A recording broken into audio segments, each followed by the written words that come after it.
Hello, welcome back to learn economy Malayalam. ഇന്നത്തെ നമ്മുടെ topic of discussion predatory pricing. So എന്താണ് predatory pricing എന്ന് നമുക്ക് നോക്കിയിട്ട് വരാം. അതായത് നമ്മളൊരു ബിസിനസ് സ്ട്രാറ്റജി ആണ് പ്രെഡേറ്ററി പ്രൈസിംഗ് കൊണ്ട് ഉദ്ദേശിക്കുന്നത്. അപ്പൊ എന്താണ് ബിസിനസ് സ്ട്രാറ്റജി എന്ന് വെച്ചാൽ, അതായത് ഒരു ബിസിനസ് മാൻ അല്ലെങ്കിൽ ഒരു ഫാം അവർക്ക് പ്രോഫിറ്റ് കിട്ടാനായിട്ട് എടുക്കുന്ന കുറച്ച് മെത്തേഡ്സ് അല്ലെ. ഇപ്പൊ നമ്മുടെ ഇപ്പോഴത്തെ മാർക്കറ്റ് എടുത്ത് നോക്കുകയാണെങ്കിൽ, അല്ലെങ്കിൽ നമ്മുടെ ഇപ്പോഴത്തെ മാർക്കറ്റ് അറ്റ്മോസ്ഫിയർ എടുത്ത് നോക്കുകയാണെങ്കിൽ നമുക്ക് മനസ്സിലാക്കാൻ പറ്റും, നമ്മൾ ഒരിക്കലും ഒരു പെർഫെക്റ്റ്ലി കോമ്പറ്റേറ്റീവ് മാർക്കറ്റ് സ്ട്രക്ചറിലല്ല ജീവിക്കുന്നത്. പെർഫെക്റ്റ്ലി കോമ്പറ്റേറ്റീവ് മാർക്കറ്റ് സ്ട്രക്ചർ എന്ന് പറയുമ്പോൾ ഭയങ്കര ഐഡിയൽ ആയിട്ടുള്ള ഒരു മാർക്കറ്റ് സ്ട്രക്ചർ ആണ്. അവിടെ large number of buyers and sellers ഉണ്ടാവും. ഹോമോജിനസ് പ്രൊഡക്റ്റ് ആയിരിക്കും ഉള്ളത് അല്ലെ. സെയിം പ്രൊഡക്റ്റ് ആയിരിക്കും എല്ലാ ഫേംസും പ്രൊഡ്യൂസ് ചെയ്യുന്നത്. പിന്നെ പെർഫെക്റ്റ് ഇൻഫോർമേഷൻ ആയിരിക്കും. എല്ലാ ഫേംസിനും ഒരുപോലെ ആയിരിക്കും അവരുടെ നോളേജ്. പിന്നെ ഗവൺമെന്റ് ഇന്റർവെൻഷൻ ഇല്ലായിരിക്കും. പിന്നെ നമുക്ക് കാണാൻ പറ്റും ടെക്നോളജി എല്ലാ ഫേംസിനും ഒരുപോലെ ആയിരിക്കും. അങ്ങനെയൊക്കെ പറയാൻ പറ്റുന്നു. നമുക്ക് മനസ്സിലാക്കുന്നത് ഈ ഒരു കോണ്ടെക്സ്റ്റിലല്ല നമ്മൾ ജീവിക്കുന്നത് അല്ലെ. ഓരോ ഫേംസും നമ്മൾ ഇന്ന് നോക്കുമ്പോൾ അവരുടേതായിട്ടുള്ള ബ്രാൻഡാണ് മാർക്കറ്റിൽ ഇറക്കുന്നത്. അപ്പൊ ഓരോ പ്രൊഡക്റ്റിനും, ഈവൻ അത് സബ്സ്റ്റിറ്റ്യൂട്ട് പ്രൊഡക്ട്സ് ആണെങ്കിൽ കൂടിയും, ഓരോ ഫേംസ് ഇറക്കുന്ന അവരുടേതായിട്ടുള്ള യുണീക് പ്രൊഡക്ട്സിന് അവരുടേതായിട്ടുള്ള യുണീക് ഫീച്ചേഴ്സ് ഉണ്ടാവും. അപ്പോൾ അങ്ങനെ പോകുമ്പോൾ ശരിക്കും പറഞ്ഞാൽ നമ്മുടെ ഫേംസ് തമ്മിൽ ഒരു കോമ്പറ്റീഷൻ ഭയങ്കരമായിട്ടുണ്ടാവും അല്ലേ. അപ്പൊ ഞാന് ഒരു ഹൈപ്പോത്തറ്റിക്കൽ എക്സാമ്പിൾ എടുത്തിട്ട് എന്താണ് പ്രെഡേറ്ററി പ്രൈസിംഗ് എന്ന് നിങ്ങൾക്ക് പറഞ്ഞുതരാം. സോ നമുക്കൊരു 4 ഫേംസിന് എടുക്കാം. നമ്മുടെ കയ്യിൽ ഇപ്പൊ 4 ഫേം ഉണ്ട്. Firm A, firm B, firm C and firm D. അപ്പൊ ഈ 4 ഫേംസിനെ വെച്ചിട്ടാണ് നമ്മൾ ഈ കോൺസെപ്റ്റ് ഓഫ് പ്രെഡേറ്ററി പ്രൈസിംഗ് എന്താണെന്ന് പറയാനായിട്ട് പോകുന്നത്. ഓക്കെ, തുടക്കത്തിലേ ഞാൻ പറഞ്ഞോട്ടെ, ഇതൊരു ആന്റി കോമ്പറ്റേറ്റീവ് സ്ട്രാറ്റജിയാണ്. എന്താണ് anti competitive strategy? Competition eliminate ചെയ്യുക എന്നുള്ളതാണ് ഇതിന്റെ മെയിൻ ആയിട്ടുള്ള ലക്ഷ്യം. Elimination of competition. ഓക്കെ, അപ്പൊ ഈ 4 ഫേംസും, firm A, firm B, firm സിയും ഫേം ഡിയും, ഈ 4 ഫേംസും സബ്സ്റ്റിറ്റ്യൂട്ട് ഗുഡ്സ് ആണ് പ്രൊഡ്യൂസ് ചെയ്യുന്നത് എന്ന് നമ്മൾ വിചാരിക്കാം. They are producing substitutes. Okay, അപ്പോ ഇങ്ങനെ ഒരു അവസ്ഥയിൽ നമ്മൾ ജസ്റ്റ് ഏതെങ്കിലും ഒരു ഫേമിനെ ഇതിന്ന് സെലക്ട് ചെയ്യാം. ഫോർ എക്സാമ്പിൾ ഫേം ഡി എടുക്കാം. ഫേം ഡി ഇവിടെ എന്താ ചെയ്യുന്നതെന്ന് വെച്ചിട്ടുണ്ടെങ്കിൽ, ഫേം ഡി അവരുടെ പ്രൈസ് അങ്ങ് കുറയ്ക്കുകയാണ്. ഫേം ഡിയുടെ പ്രോഡക്റ്റ് വിൽക്കുന്ന പ്രൈസ് കുറയ്ക്കുകയാണ്.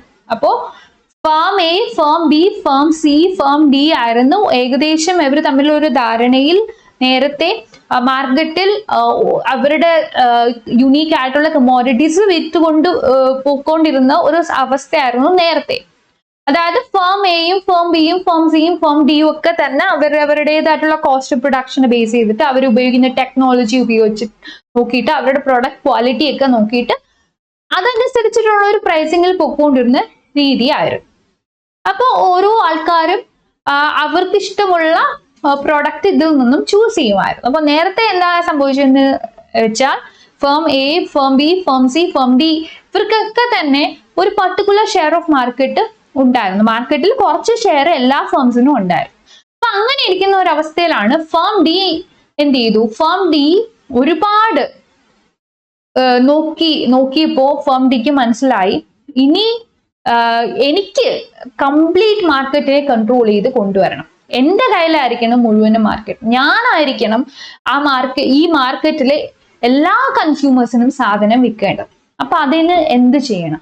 അങ്ങനെ ഫേം ഡി ആലോചിച്ചപ്പോഴാണ് ഫേം ഡിക്ക് മനസ്സിലായത്, പ്രൈസ് കുറച്ചാൽ, അതായത് മറ്റുള്ള എന്റെ റൈവൽ ഫേംസ് അവരുടെ പ്രൊഡക്റ്റ് വിൽക്കുന്നേക്കാളും ഞാൻ എന്റെ പ്രൊഡക്റ്റിന്റെ പ്രൈസ് കുറയ്ക്കുകയാണെങ്കിൽ കൺസ്യൂമേഴ്സ് റാഷണൽ ആയിട്ടുള്ള ആൾക്കാരായതുകൊണ്ട് തന്നെ അവരെല്ലാം വന്നിട്ട് എന്റെ പ്രോഡക്റ്റ് വാങ്ങും. So what will happen is that എനിക്ക് എന്റെ കമോഡിറ്റി, എന്റെ ഫേമിൽ പ്രൊഡ്യൂസ് ചെയ്യുന്ന കമോഡിറ്റിയെ മാക്സിമം കൺസ്യൂമേഴ്സിന് എത്തിക്കാനായിട്ട് സാധിക്കും. കാരണം യൂഷ്വലി എന്ത് സംഭവിക്കും, നമ്മൾ മാർക്കറ്റിൽ പോയി സാധനങ്ങൾ വാങ്ങാനായിട്ട് നിൽക്കുമ്പോൾ കുറഞ്ഞ പ്രൈസിൽ നല്ല ക്വാളിറ്റി ഗുഡ് ഉണ്ടെങ്കിൽ നമ്മൾ അതായിരിക്കും ചൂസ് ചെയ്യുന്നത്, അല്ലേ? അപ്പൊ ഓട്ടോമാറ്റിക്കലി എന്ത് സംഭവിക്കും? മറ്റ് സബ്സ്റ്റിറ്റ്യൂട്ട് ഗുഡ്സിന് എന്ത് സംഭവിക്കും? ആ ഗുഡ്സ് ആരും വാങ്ങാണ്ടിരിക്കുകയും വളരെ പെട്ടെന്ന് തന്നെ ആ ഗുഡ്സ് പ്രൊഡ്യൂസ് ചെയ്യുന്ന ഫേംസ് മാർക്കറ്റിൽ നിന്ന് എന്നേക്കുമായിട്ട് പോകേണ്ട അവസ്ഥയും വരും. അപ്പൊ ഇവിടെ ഫേം ഡി അവരുടെ പ്രൈസ് നന്നായിട്ട് കുറയ്ക്കുന്നത് കൊണ്ട് തന്നെ firm A, firm B and firm C നോക്കുമ്പോൾ അവർക്ക് മാർക്കറ്റ് ഷെയർ ഇല്ലാത്ത ഒരു അവസ്ഥ വരും. അപ്പൊ ഫേം ഡി എന്ത് ചെയ്യും? പതുക്കെ ഒരു മൊണോപ്പൊളി കൺട്രോൾ മാർക്കറ്റിൽ കൊണ്ടുവരുന്നു. കാരണം ഇപ്പൊ കോമ്പറ്റീറ്റേഴ്സ് ആയിരുന്ന എയും ബിയും സിയും മാർക്കറ്റിൽ നിന്ന് പോയി. ഇനി ഫേം ഡിക്ക് ആവാം കംപ്ലീറ്റ് അതോറിറ്റി. ഇനി ഫേം ഡി എന്ത് ചെയ്യും? ഇപ്പൊ ഫേം ഡി ആണ് മോണോപ്പൊളി. ഫേം ഡി നോക്കുമ്പോൾ മോണോപ്പൊളി പൊസിഷൻ ഉണ്ട് എന്ന് ഉറപ്പ് വരുത്താൻ സാധിച്ചാൽ ഫേം ഡി എന്ത് ചെയ്യുമെന്ന് വെച്ചാൽ, ഈ ഫേം ഡി ആണ് നമ്മൾ പ്രെഡേറ്ററി ഫേം എന്ന് വിളിക്കുന്നത്. ഓക്കെ, പ്രെഡേറ്ററി പ്രൈസിംഗ് എന്ന് വെച്ചാൽ നമ്മുടെ റൈവൽസിനെ എല്ലാം തന്നെ ഒഴിവാക്കാനായിട്ട് ഒരു പെർട്ടിക്കുലർ ഫേം അവരുടെ പ്രൈസ് കുറച്ചുകൊണ്ട് വരുന്ന ഒരു അവസ്ഥയാണ് നമ്മൾ പ്രെഡേറ്ററി പ്രൈസിംഗ് സിസ്റ്റം എന്ന് പറയുന്നത്. ഇനി പ്രെഡേറ്ററി ഫേം ആയിട്ടുള്ള ഫേം ഡി എന്ത് ചെയ്യുമെന്ന് വെച്ചാൽ, മോണോപ്പൊളി കൺട്രോൾ ഒക്കെ അതിന്റെ കയ്യിൽ വന്നു എന്ന് മനസ്സിലാക്കിയ ഫേം ഡി എന്ത് ചെയ്യുമെന്ന് വെച്ചാൽ, ഇനി ഫേം ഡി പതിയെ പ്രൈസ് ഒന്ന് കൂട്ടാനായിട്ട് നോക്കും. എന്തിനാ? നേരത്തെ ഫേം ഡി വിറ്റിരുന്നത് വളരെ കുറഞ്ഞൊരു പ്രൈസിലായിരുന്നു. അപ്പൊ അങ്ങനെ വളരെ കുറച്ച് പ്രൈസിൽ സാധനങ്ങൾ വിറ്റപ്പോ ഫേം ഡിക്ക് കുറച്ച് ലോസ് ഒക്കെ വന്നിട്ടുണ്ടാവും. ആ ലോസ് ഒക്കെ ഒന്ന് റിക്കവർ ചെയ്യാനായിട്ട് ഫേം ഡി എന്ത് ചെയ്യുന്നു? പ്രൈസ് ഇൻക്രീസ് ചെയ്യുന്നു. ഇപ്പൊ പ്രെഡേറ്ററി പ്രൈസിംഗ് മെക്കാനിസത്തിന്റെ ഹോൾ ഐഡിയ ഇതാണ്. ഞാൻ കുറച്ചുകൂടെ സിമ്പിൾ ആയിട്ട് ഇത് പറഞ്ഞുതരാം. അപ്പൊ ഇതെങ്ങനെയാ വർക്ക് ചെയ്യുന്നതെന്ന് വെച്ചാൽ, നമ്മുടെ ഫേം ഡി എന്ത് ചെയ്യും? ഫേം ഡിക്ക് രണ്ട് സിറ്റുവേഷൻ ഉണ്ട്. ഫേം ഡി ഒന്ന് ബിഫോർ മോണോപ്പൊലി, അതായത് മോണോപ്പൊലി ആകുന്നതിന് മുന്നേ ഫേം ഡി എങ്ങനെ ബിഹേവ് ചെയ്തു എന്നും, ആഫ്റ്റർ മോണോപ്പൊലി എല്ലാ റൈവൽസിനെയും മാർക്കറ്റിൽ നിന്നും എടുത്ത് കളഞ്ഞിട്ട് മോണോപ്പൊലി ആയ സിറ്റുവേഷനിലും എങ്ങനെയാണ് ഫേം ഡി ബിഹേവ് ചെയ്യുന്നതെന്നും ആണ് നമ്മൾ നോക്കുന്നത്. അപ്പൊ ബിഫോർ മോണോപ്പൊലി ആണെങ്കിൽ ഫേം ഡി എന്ത് ചെയ്തു?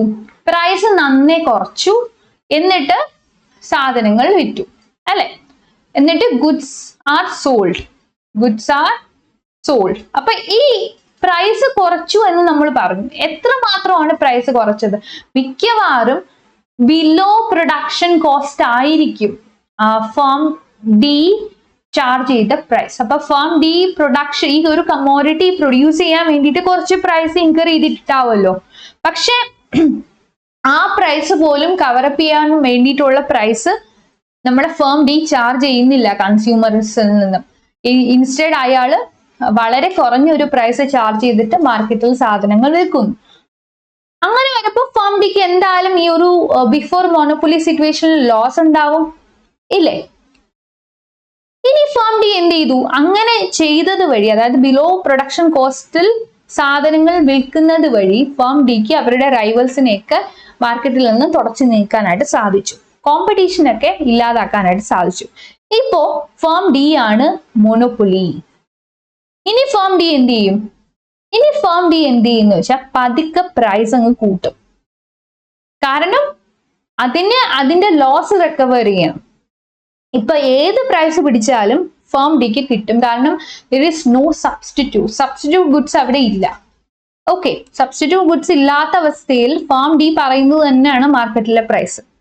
അപ്പൊ പ്രെഡേറ്ററി പ്രൈസിംഗ് മെക്കാനിസത്തിന്റെ കംപ്ലീറ്റ് വർക്കിംഗ് മെക്കാനിസം ആണ് ഇത്. ഇപ്പൊ ഫേം ഡി തുടക്കത്തിൽ ലോസ് ഉണ്ടാക്കിയിട്ടുണ്ടെങ്കിലും പിന്നീട് ഫേം ഡിക്ക് അറിയാം അത് എങ്ങനെ റീഗെയിൻ ചെയ്ത് അത് പ്രോഫിറ്റ് ആക്കി മാറ്റണമെന്നും ഫേം ഡിക്ക് അറിയാം. Okay, so this is how the predatory pricing mechanism work. എത്രമാത്രം ടൈപ്സ് ഓഫ് predatory pricing ഉണ്ട്, അത് എങ്ങനെയൊക്കെ വർക്ക് ചെയ്യുന്നു എന്ന് നമുക്ക് നോക്കാം. Types of predatory pricing mechanism നോക്കുമ്പോൾ ആദ്യം നമുക്ക് കാണാൻ പറ്റുന്നത് ജോഗ്രഫിക് predatory pricing ആണ്. എന്താണ് ഈ geographic predatory pricing? Geographic predatory pricing എന്ന് വെച്ചാൽ ഒരു പെർട്ടിക്കുലർ ലൊക്കേഷൻ നമ്മൾ സെലക്ട് ചെയ്യുന്നു. ഒരു പെർട്ടിക്കുലർ ലൊക്കേഷൻ എടുത്തിട്ട് ഈ പെർട്ടിക്കുലർ ലൊക്കേഷനിൽ കോമ്പറ്റീഷൻ എലിമിനേറ്റ് ചെയ്യാനായിട്ട് നോക്കുന്നു. ഈ പെർട്ടിക്കുലർ ലൊക്കേഷനിൽ കോമ്പറ്റീഷൻ എലിമിനേറ്റ് ആക്കാനായിട്ട് നോക്കുന്ന ഒരു അവസ്ഥയാണ് geographic predatory pricing. Okay. So, അപ്പൊ ആ ഒരു ലോക്കൽ മാർക്കറ്റിലെ റൈവൽ ഫേംസിനെയൊക്കെ തുടച്ചു നീക്കാനായിട്ടാണ് നമ്മുടെ ഈ predatory firm ഇവിടെ ശ്രമിക്കുന്നത്. അടുത്തതാണ് പ്രൊഡക്റ്റ് ലൈൻ predatory pricing. എന്താണ് ഈ product line predatory pricing? So just നമുക്കൊരു വേറൊരു ഫേമിനെ എടുക്കാം. Firm M. ഫേം എം എന്ന് പറയുന്ന ഒരു ഫേം ഉണ്ട്. അപ്പൊ ഈ ഫേം എം കുറെ ഗുഡ്സ് പ്രൊഡ്യൂസ് ചെയ്യുന്നുണ്ട്. ഫോർ എക്സാമ്പിൾ ഇവര് സോപ്പ് പ്രൊഡ്യൂസ് ചെയ്യുന്നുണ്ട്, ഇവര് ടാൽക്കം പൗഡർ പ്രൊഡ്യൂസ് ചെയ്യുന്നുണ്ട്, ഇവര് ടൂത്ത് പേസ്റ്റ് പ്രൊഡ്യൂസ് ചെയ്യുന്നുണ്ട്. ഓക്കെ, സോ ഇത്രയും പ്രൊഡക്ട്സ് ആണ് ഫേം എം പ്രൊഡ്യൂസ് ചെയ്യുന്നത്. അപ്പൊ ഇത്രയും പ്രൊഡക്ട്സ് പ്രൊഡ്യൂസ് ചെയ്യുന്ന ഫേം എമ്മിന് ഫോക്കസ് കൊടുക്കേണ്ടത് സോപ്പിനാണ്. ഓക്കെ, അപ്പൊ ഈ സോപ്പ് എന്ന് പറയുന്ന കമ്മോഡിറ്റിയിലാണ് predatory behaviour, predatory pricing strategy apply ചെയ്യാനായിട്ട് ഫേം എം തീരുമാനിച്ചിട്ടുള്ളത്. അപ്പൊ എന്ത് ചെയ്യും? ഇതിന്റെ പ്രൈസ് തൽക്കാലത്തേക്കായിട്ട് കുറയ്ക്കുന്നു. വൺസ് കോമ്പറ്റീറ്റേഴ്സിനെ ഒക്കെ എലിമിനേറ്റ് ചെയ്തു എന്ന് ഉറപ്പുവരുത്തുമ്പോൾ പ്രൈസ് കൂട്ടുന്നു. പക്ഷേ ഈ അവസരങ്ങളിലെല്ലാം തന്നെ സോപ്പിന്റെ പ്രൈസിന് മാത്രമേ മാറ്റം വരുന്നുള്ളൂ. പൗഡറിന്റെയും ടൂത്ത് പേസ്റ്റിന്റെയും പ്രൈസ് എന്താണ്? സെയിം ആയിട്ട് കോൺസ്റ്റന്റ് ആയിട്ട് തന്നെ നിൽക്കും. അതിന് മാറ്റമൊന്നും വരുത്തുന്നില്ല. അപ്പൊ ഏതെങ്കിലും ഒരു പ്രൊഡക്റ്റിനെ ടാർഗറ്റ് ചെയ്തിട്ട് അവിടെ predatory പ്രൈസിങ് കൊണ്ടുവരാൻ ശ്രമിക്കുന്നതാണ് ഈ പ്രൊഡക്റ്റ് ലൈൻ predatory പ്രൈസിങ്. അടുത്തത് പ്രൈസ് ഡിസ്ക്രിമിനേഷൻ. സോ ഇത് നമ്മൾ ഒരുപാട് കണ്ടതാണ് നേരത്തെ പലതവണയായിട്ട്. പ്രൈസ് ഡിസ്ക്രിമിനേഷൻ എന്ന് പറയുന്ന ആസ്പെക്ട്, അതായത് എന്താണ്? മൊനോപ്പൊലി ഫേം ഉള്ള ഒരു അവസ്ഥയിൽ, അല്ലെങ്കിൽ മൊനോപ്പൊലിസ്റ്റ് സെല്ലർ ഉള്ള ഒരു അവസ്ഥയിൽ, ഒരു സിംഗിൾ സെല്ലർ ഉള്ള ഒരു അവസ്ഥയിൽ അദ്ദേഹത്തിന് നടപ്പിലാക്കാൻ സാധിക്കുന്ന ഒരു മെക്കാനിസമാണ്. ഫോർ എക്സാമ്പിൾ ഒരേ പ്രൊഡക്റ്റ് തന്നെ പലർക്കും പല പ്രൈസിൽ വിൽക്കുന്ന ഒരവസ്ഥ. അപ്പൊ ചിലപ്പോൾ ഇവരെന്താ ചെയ്യുന്നതെന്ന് വെച്ചാൽ ഒരു പെർട്ടിക്കുലർ മാർക്കറ്റിന്റെ ടാർഗറ്റ് ചെയ്തിട്ട് ആ മാർക്കറ്റിൽ മാത്രം പോയിട്ട് കോമ്പറ്റീറ്റേഴ്സിനെ വീക്കൻ ആക്കാനായിട്ട് ശ്രമിക്കുന്ന ഒരവസ്ഥ. സോ ഇതൊക്കെയാണ് different types of predatory pricing. അടുത്തത് ഈ predatory പ്രൈസിങ് കൊണ്ട് ആർക്ക് എന്ത് ലാഭം, ആർക്ക് എന്ത് നഷ്ടം എന്ന് നമ്മൾ ചോദിച്ചാൽ ലാഭം മൊത്തവും മൊനോപ്പൊലി സെല്ലറിനാണ്, മൊനോപ്പൊളിസ്റ്റിനാണ് എല്ലാ ലാഭവും കിട്ടുന്നത്. So he will be always having a gain. And what will be the consumers case? കൺസ്യൂമേഴ്സിന് എപ്പോഴും ഒരു വെൽഫെയർ ലോസ് ആണ് അവിടെ വരുന്നത്. കൺസ്യൂമേഴ്സിന് എപ്പോഴും വെൽഫെയർ ലോസ്, മൊനോപ്പൊലിക്ക് ഗെയിനും വരും. ഇനി മാർക്കറ്റിന്റെ സിറ്റുവേഷൻ എടുത്ത് നോക്കുകയാണെങ്കിൽ മാർക്കറ്റിൽ മൊത്തം ഒരു പ്രോബ്ലമാറ്റിക് സെനാറിയോ ആണ്. കാരണം ഒരു കോമ്പറ്റീഷൻ ഇല്ലാത്ത ഒരവസ്ഥയാണ്. കോമ്പറ്റീഷനേ ഇല്ല, കാരണം സബ്സ്റ്റിറ്റ്യൂട്ട്സ് ഇല്ല. ഇനി ഇന്നോവേഷന്റെ ആവശ്യം ഇവിടെ ഉണ്ടോ? ഇന്നോവേഷനും ഇല്ല. ഈ മൊനോപ്പൊലിക്ക് സബ്സ്റ്റിറ്റ്യൂട്ട് ഇല്ലാത്തത് കൊണ്ട് തന്നെ അദ്ദേഹത്തിന് വേറെ പോയി ഇൻവെൻഷൻസ്, ഇന്നോവേഷൻ, ടെക്നോളജി ഒക്കെ കൊണ്ടുവന്ന് എക്സ്ട്രാ കാശ് അവിടെ ചെലവാക്കേണ്ട ആവശ്യമില്ല. അദ്ദേഹം ചെലവാക്കിയാലും ആക്കിയില്ലെങ്കിലും ഇതേപോലെ തന്നെ അയാൾക്ക് മാർക്കറ്റ് കൺട്രോൾ ഉണ്ടെങ്കിൽ why should he spend some extra money? ഇങ്ങനെയാണ് അദ്ദേഹം ചിന്തിക്കുന്നത്. So innovation too will be less. ഇല്ല, ഓൾമോസ്റ്റ് ലൈക്ക് നോ. ഇനി കൺസ്യൂമറിന്റെ ചോയ്സ് എന്താണ്? കൺസ്യൂമറിന് ചൂസ് ചെയ്യാനുള്ള അവസ്ഥയില്ല, കാരണം ഓപ്ഷൻസ് ഉണ്ടെങ്കിലല്ലേ ചൂസ് ചെയ്യാൻ പറ്റും. ഇവിടെ ഓപ്ഷൻസോ ഓൾട്ടർനേറ്റീവ്സോ ഒന്നും ഇല്ലാത്ത അവസ്ഥയിൽ മൊനോപ്പൊളി സെല്ലർ വിൽക്കുന്ന എന്ത് സാധനമാണോ അത് മാത്രമേ കൺസ്യൂമേഴ്സിന് വാങ്ങാനായിട്ട് സാധിക്കും. ഇനി ഈ അവസ്ഥയിൽ മറ്റേതെങ്കിലും ഒരു പുതിയ ഫേം മാർക്കറ്റിലോട്ട് എൻ്റർ ചെയ്യാമെന്ന് വെച്ചാൽ എന്ത് സംഭവിക്കും? ഈ മോണോപോളിസ്റ്റ് ഫേം അതിന്റെ ഡോമിനന്റ് പൊസിഷൻ ഉപയോഗിച്ച് ഓരോ ഒബ്സ്റ്റക്കിൾസും ബാരിയേഴ്സും ഒക്കെ ക്രിയേറ്റ് ചെയ്തിട്ട് പുതിയൊരു ഫേമിനെ എൻ്റർ ചെയ്യാൻ പറ്റാത്ത അവസ്ഥയാക്കും. സോ ഓൾ ടുഗെദർ ഇവിടെ കൺസ്യൂമറിന്റെ വെൽഫെയർ കുറയുന്നു, അവരുടെ ഒരു സ്റ്റാൻഡേർഡ് ഓഫ് ലിവിങ് കുറയാനായിട്ട് ചാൻസ് ഉണ്ട്.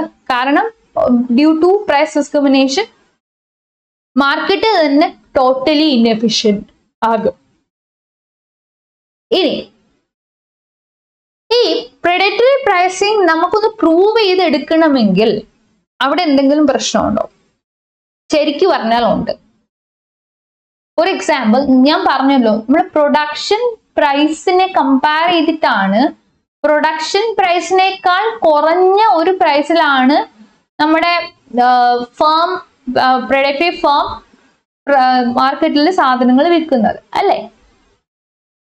അപ്പൊ അങ്ങനെ വരുമ്പോ നമുക്ക് ആദ്യം പ്രൊഡക്ഷൻ പ്രൈസ് എന്താണെന്ന് മനസ്സിലാക്കാം. പ്രൊഡക്ഷൻ പ്രൈസ് അല്ല, പ്രൊഡക്ഷൻ കോസ്റ്റ് എന്താണെന്ന് മനസ്സിലാക്കണം. കോസ്റ്റ് ഓഫ് പ്രൊഡക്ഷൻ, ഒരു സാധനം പ്രൊഡ്യൂസ് ചെയ്ത് മാർക്കറ്റിൽ എത്തിക്കാനായിട്ട് എന്തോരം ചെലവുണ്ട് എന്ന് മനസ്സിലാക്കണം. ഈ ചെലവ് കാൽക്കുലേറ്റ് ചെയ്യുമ്പോൾ എന്താ സംഭവിക്കുന്നതെന്ന് വെച്ചാൽ നമ്മൾ ചിലതൊന്നും എടുക്കുന്നില്ല, നമ്മൾ അറിയാണ്ട് തന്നെ ചിലതൊക്കെ മിസ്സായി പോകുന്നു. അങ്ങനെ വരുന്ന ഒരു അവസ്ഥയിൽ ശരിക്കും നമുക്ക് യഥാർത്ഥ പ്രൊഡക്ഷൻ കോസ്റ്റ് കിട്ടണമെന്നില്ല. അപ്പോ ഈ ഒരു ഡിഫിക്കൽട്ടി കാരണം നമുക്ക് യഥാർത്ഥ പ്രെഡേറ്ററി പ്രൈസിംഗ് മെക്കാനിസത്തിൽ എത്തിച്ചേരാൻ സാധിക്കുമോ, അത് ഇഫക്റ്റീവ് ആക്കി എടുക്കാൻ സാധിക്കുമോ എന്നുള്ളത് ഒരു കാര്യം ശരിക്കും ക്വസ്റ്റ്യൻ മാർക്കാണ്. ഇനി ഈ പ്രെഡേറ്ററി ഫേമിന് എന്നും പ്രോഫിറ്റ് ആണെന്ന് നമുക്ക് ഒരിക്കലും പറയാൻ പറ്റില്ല, കാരണം അവർക്കും ലോസ് വരുന്നുണ്ട് ഇല്ലേ. തുടക്കത്തിൽ ലോസ് ഉണ്ടാക്കിയതിന് ശേഷം മാത്രമേ പ്രോഫിറ്റ് ഉണ്ടാവൂ. അങ്ങനെ നോക്കുമ്പോൾ ആദ്യം ലോസ് ആണ് ഉണ്ടാകുന്ന ഷോർട്ട് ടേമിൽ ആണെങ്കിൽ കൂടിയും പ്രെഡേറ്ററി ഫേമിന് ലോസ് ഉണ്ട്, അതൊരു നഷ്ടമാണ് അല്ലേ. അടുത്തത് never think that it is out of legal implications. നമ്മുടെ ഗവൺമെന്റിന്റെ മെയിൻ ഇന്റൻഷൻ തന്നെ മൊനോപ്പൊലി സിറ്റുവേഷൻസ് ഒക്കെ കുറയ്ക്കുക എന്നുള്ളതാണ്.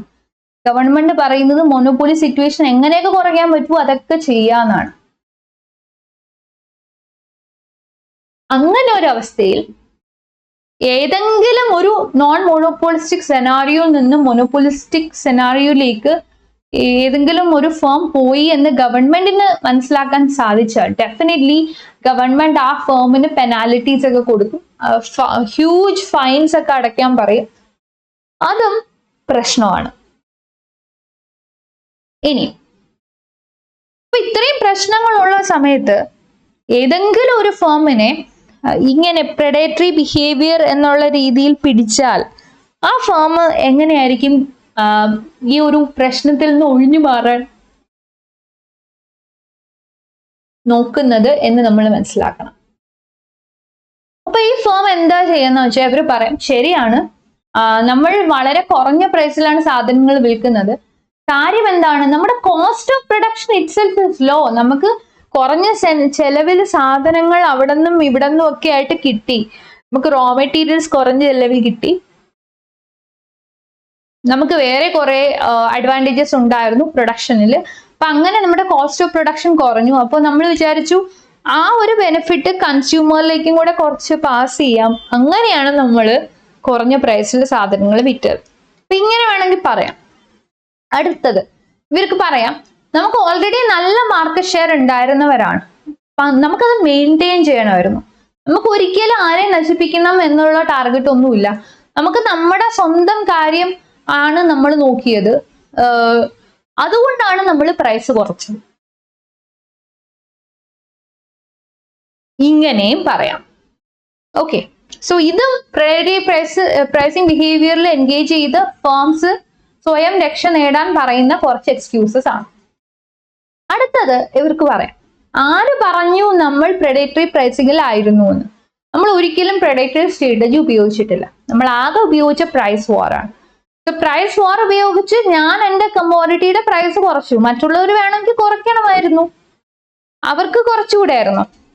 ഇങ്ങനെയാണ് പറയാം. പക്ഷെ പ്രശ്നം എന്താന്ന് വെച്ചാൽ എല്ലാ ഫേംസിനും അങ്ങനെ പ്രൈസ് കോസ്റ്റ് ഓഫ് പ്രൊഡക്ഷനേക്കാൾ കുറയ്ക്കാനായിട്ട് സാധിക്കില്ല. ഒരു ഡോമിനന്റ് ഫേമിന്, അത്രയും കപ്പാസിറ്റി ഉള്ള ഫേമിന് മാത്രമേ ഇങ്ങനെ ചെയ്യാനായിട്ട് സാധിക്കും. ഇനി ഈ പ്രെഡേറ്ററി പ്രൈസിംഗ് ബിഹേവിയർ ഇങ്ങനെ നടന്നിട്ടുണ്ടെങ്കിൽ അവിടെ എന്താണ് ഒരു കൺട്രോൾ വരേണ്ടത്, അല്ലെങ്കിൽ എങ്ങനെയാണ് നമ്മൾ കൺട്രോൾ ചെയ്യാൻ ശ്രമിക്കുന്നത്?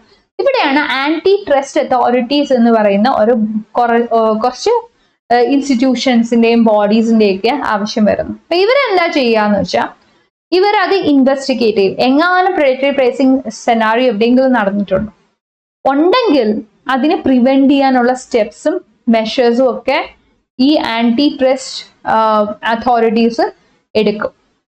അപ്പൊ ഇവരെന്താ ചെയ്യുന്നതെന്ന് വെച്ചിട്ടുണ്ടെങ്കിൽ ഇവര് ഡേറ്റ കളക്ട് ചെയ്തിട്ട് ഇക്കണോമിക് അനാലിസിസ് നടത്തും. പക്ഷെ പ്രോബ്ലം എന്താന്ന് വെച്ചാൽ ഇവരിതൊക്കെ ചെയ്യുന്നവർ നന്നായിട്ട് പണിയെടുക്കുന്നുണ്ട്, പക്ഷെ അൺഫോർച്ചുനേറ്റ്ലി ഇവർ ഈ കൊണ്ടുവന്ന കാര്യങ്ങളൊന്നും ഇംപ്ലിമെന്റ് ചെയ്യാൻ പറ്റാതെ വിഷമിക്കുന്നവരാണ്. ഇംപ്ലിമെന്റേഷനിലോട്ട് വരുമ്പോൾ അല്ലെങ്കിൽ എൻഫോഴ്സ്മെന്റ് ഓഫ് ലോയിലോട്ട് വരുമ്പോൾ it's very very difficult to get implemented. അപ്പൊ ഇതാണ് ഇവിടുത്തെ വലിയൊരു പോരായ്മ. അടുത്ത് ഇന്ത്യയിലേക്ക് വരുമ്പോൾ എന്താണ് പ്രെഡേറ്ററി പ്രൈസിങ് എക്സ്പീരിയൻസ്? ശരിക്കും പറഞ്ഞാൽ ഇന്ത്യയിൽ ഇതേ ഒരു പ്രശ്നം പല ഇൻഡസ്ട്രീസിലും നടന്നിട്ടുണ്ട്. ഫോർ എക്സാമ്പിൾ ഇ കൊമേഴ്സ് സെക്ടറിൽ, ടെലികോം സെക്ടറിലൊക്കെ വന്നിട്ടുണ്ട്. ഇന്ത്യൻ ഗവൺമെന്റ് എന്താ ചെയ്തതെന്ന് വെച്ചാൽ 2002 they have introduced something called Competition Act. Competition Act എന്ന് പറയുന്ന ഒരു ആക്ട് കൊണ്ടുവന്നിട്ട് അവര് ഇങ്ങനെ പറഞ്ഞു,